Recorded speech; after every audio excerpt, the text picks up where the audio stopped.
उत्तर प्रदेश का एक छोटा सा शहर कन्नौज।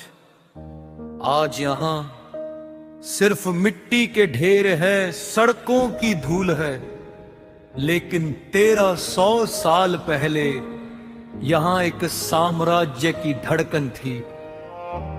एक ऐसा राजा जिसकी कहानी इतिहास के पन्नों से लगभग गायब हो गई।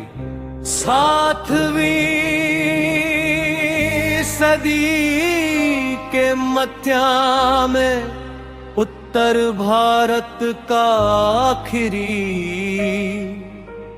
बड़ा सम्राट हर्षवर्धन बिना उत्तराधिकारी के मरा। उसके विशाल साम्राज्य का कोई मालिक नहीं रहा। राजपूत सरदार, गुर्जर प्रतिहार, बंगाल के शासक, सबने अपना अपना कोना बना लिया। इस काल को इतिहास में युद्धों का युग कहा जाता है। कोई स्थिर शक्ति नहीं थी। छोटे छोटे राजा एक दूसरे से लड़ते रहे। ऐसे में एक व्यक्ति ने पूरे उत्तर भारत को फिर से एक छत के नीचे लाने का सपना देखा, और वह था यशोवर्मन। यशोवर्मन के बारे में सबसे बड़ा सबूत मिलता है कविता से गौड़वद। इसे लिखा था वक्पति नाम के एक कवि ने।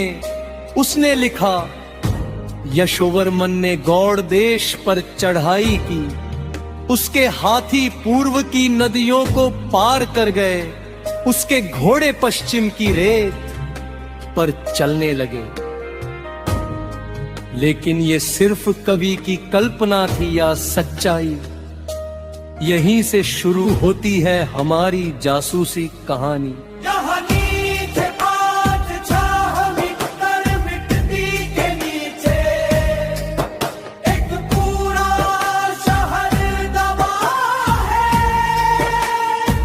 हमें यशोवर्मन के महल के कोई पत्थर नहीं मिले हैं, लेकिन मिले हैं ईंटों के ढेर, एक जल निकासी प्रणाली और कुछ ऐसे मिट्टी के बर्तन जो 8वीं सदी के हैं। यही सबूत है कि यहाँ कोई बड़ा शासक रहता था।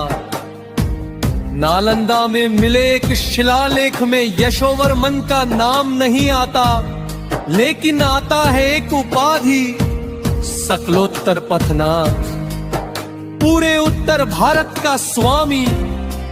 कई इतिहासकार मानते हैं कि ये उपाधि यशोवर्मन को ही दी गई थी। लेकिन सवाल ये है, अगर वो इतना महान था तो उसके अपने सिक्के क्यों नहीं मिलते?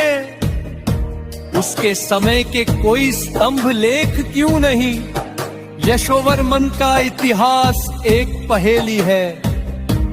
हम उसे देखते हैं दूसरों की आंखों से।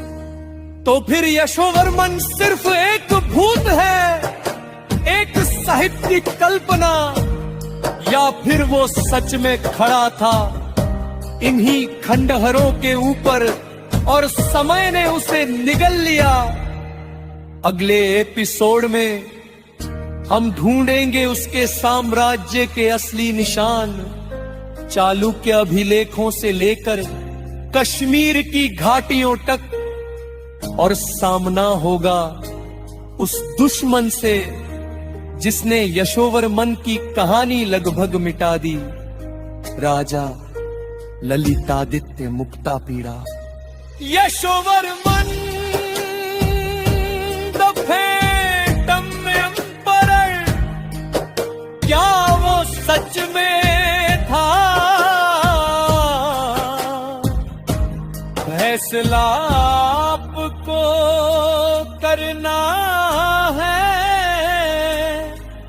हम सिर्फ सबूत रख रहे हैं।